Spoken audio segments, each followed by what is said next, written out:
Hi guys! Welcome back sa aking channel. Kung bago ka pa rin sa aking channel, huwag kalimutan mag-like, mag-subscribe, at hits mo na rin ang notification button para updated siya sa aking mga video.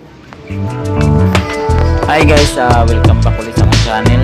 Dito tayo ngayon sa Marikina River.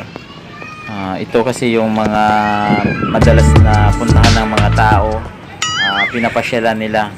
Diyan banda guys, pag nung walang COVID yan, ganitong oras punong-puno yan dyan, daming tao.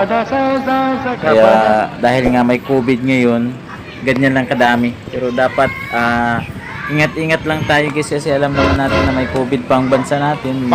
Tayo din mahirapan pag hindi tayo mag-iingat. Saka hindi talaga tayo luluwagan ng ating gobyerno pag nandyan pa rin ang COVID. Yan po yung mga nagtitinda ng mga pagkain dyan. Marami yan dyan. Aabot yan hanggang dito. Hanggang dyan. Nakahilira yan dyan. Yung mga nagtitinda ng pagkain yan dito. Mayroon pa yan dito. Nung wala pang COVID. Dahil ngayon iilan-ilan lang sila ang nagtitinda. Kaya ayan o.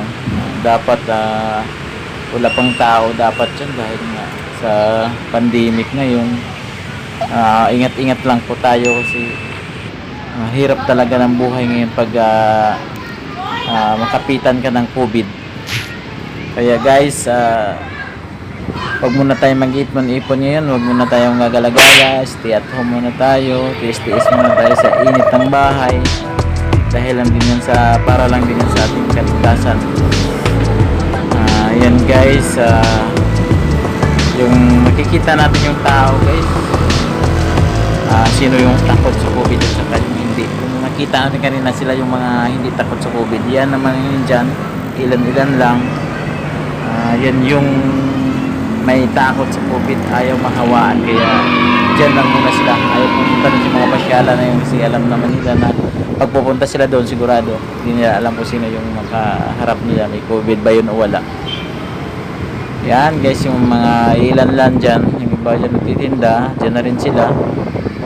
Kahit konti lang yung kita nila dahil nga ayaw din pumunta sa maraming tao, takot din, dyan na muna sila. Eh paano, may dumadaan din naman dyan, bumibili din. And guys, so yung iba kita nyo, yan yung mga bilang lang, ilan na ba yan, wala pa atang 10 yan nandyan sa buong barangay dito sa amin, yan lang yung takot sa COVID. Yung iba nandyan. Hi guys, yun lang po. Sana po mag kanya-kanyang ingat na lang po tayo dahil nga po yung bansa natin mahirap pa, may COVID pa po talaga. Maraming salamat po guys sa